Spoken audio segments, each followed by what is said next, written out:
Hi, friends. Randy Flickinger here again with another story I want to share. I get a lot of messages from you all saying you enjoy these, and I hope you share them, you like them, you save them, whatever the case may be.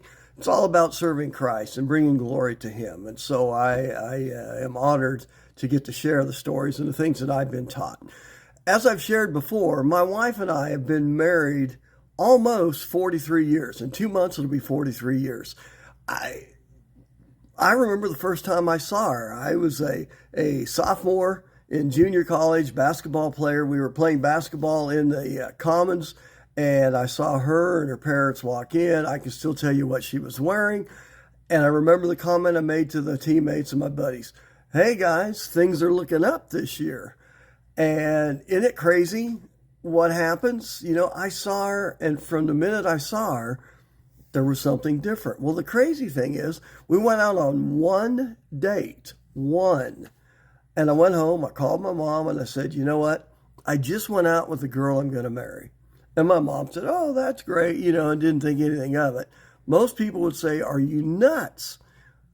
No, I have proven, and I have went through a lot to prove it, because my basketball coach was upset. We didn't bring you here to play, to get married. We brought you here to play ball. My dorm mother, same story. They all hated that.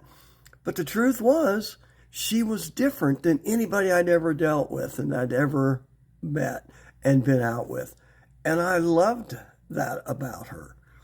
And it drew me to her. It was God's way, and He knew me and He knew her, and that's what worked. And so you may wonder, so what's the story about? The story is about this morning, okay? Because you're going to think, what? If they've been married almost 43 years, they get along perfectly. They can finish each other's sentences. They know what the other one's thinking before they say it. They never have a disagreement. And the vast majority of the time, I would tell you, you're dead on right. That's the truth. We love each other. We value each other. We know each other. And it's a great feeling. And I hope that for each of you. Pray now for God to bring you the spouse He wants you to have. I don't care what your age is. Unless you're married, then at that point, you need to be talking to Him about how to work on your relationship. But if you're not married, pray now. Bring me the spouse you want me to have. Make it known. Show me. And that's exactly what He'll do. So this morning, going back to this morning, we decided we were going to crock pot something and make some cube steak, and usually put some mushroom gravy in, a little bit of brown gravy mix, and all kinds of stuff. And because crock potted all day, it gets to where it's really succulent and good. It smells great. And so Sandy said, why don't you get up? You make that this morning, because she had some stuff going on. And I said, okay, well, for whatever reason, by the time I got around to doing it, she had gotten up. Now, I cook a lot. She's a wonderful cook, but I've been taught how to cook by my mom. I love to cook. I have my way of doing things. I have my way of cooking how I like to do it. First thing that happens, she come in, she dumped the meat in the crock pot, she started doing this, and this, completely out of order. Can you imagine? Oh my gosh. She's messing this up, at least in the way I see it and like to do things, right? And yet she's cooked these for me before, her way, and it turned out great. But it bothered me. And I had to laugh because we know each other well enough. She said, look, I've cooked these before. I didn't even have to say anything. She knew what I was thinking. All right? So they'll turn out great. I'm going to have that for supper. It's going to be wonderful. What's the point? Somebody smart, brilliant teacher that I had taught me one time about control. Because if we're honest, my beef with how she had done this was what? Control. I wanted it done my way. And you can't tell me that the rest of us aren't just like me. We all have our way of doing things, our thoughts about issues, our belief system about things. And it affects our relationships. So this brilliant teacher told me, Randy, it's all about control. He said, let me give you an example. He said, real quick, give me two numbers that add up to be 4. Well, what's the answer? Everybody knows it's what? 2 plus 2. Everybody says that. 2 plus 2 is 4. That's just a given. And then he said, but what about 1 plus 3? Or 0 plus 4? Doesn't that come out to be the 4 that we're looking for? Well, yeah, it does. But that's not the way I chose to get there. Exactly. But does it make it any less valid? I asked for 2 numbers when added together equal 4. It could have been -6 plus 2.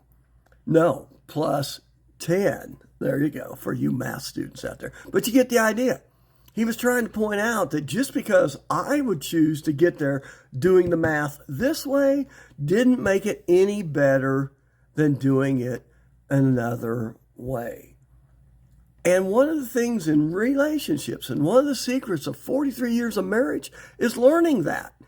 Recognizing that even if you don't agree about something, sometimes you have to value that other person, their opinion, their thoughts enough to allow them to do things, show things, believe their way. Through time, those things will get addressed. In fact, I'm going to show you how they get addressed. You're going to love this. In James chapter 4, verses 1 and 2, crack your Bible open. This is just unbelievable. He simply says, what causes fights and quarrels among you? Don't they come from your desires, control, that battle within you? Verse 2, your desire, you desire, but do not have, so you kill. You covet, but you cannot get what you want, so you quarrel and fight. Think of relationships. It can be a student at school. It can be a coworker. It can be a family member. It can be your spouse. What do we fight about? Control.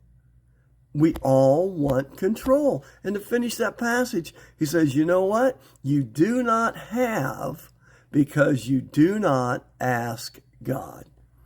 God is in control. You and I even argue with him. I will do this, this, and this. I'll go to church for a month, but I need you to do this for me. I need this. And we still even try to control God. You get the idea?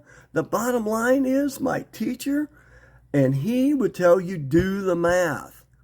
What you're looking for in the end is a good relationship, whether it be with coworkers, friends, your spouse, whatever the case may be.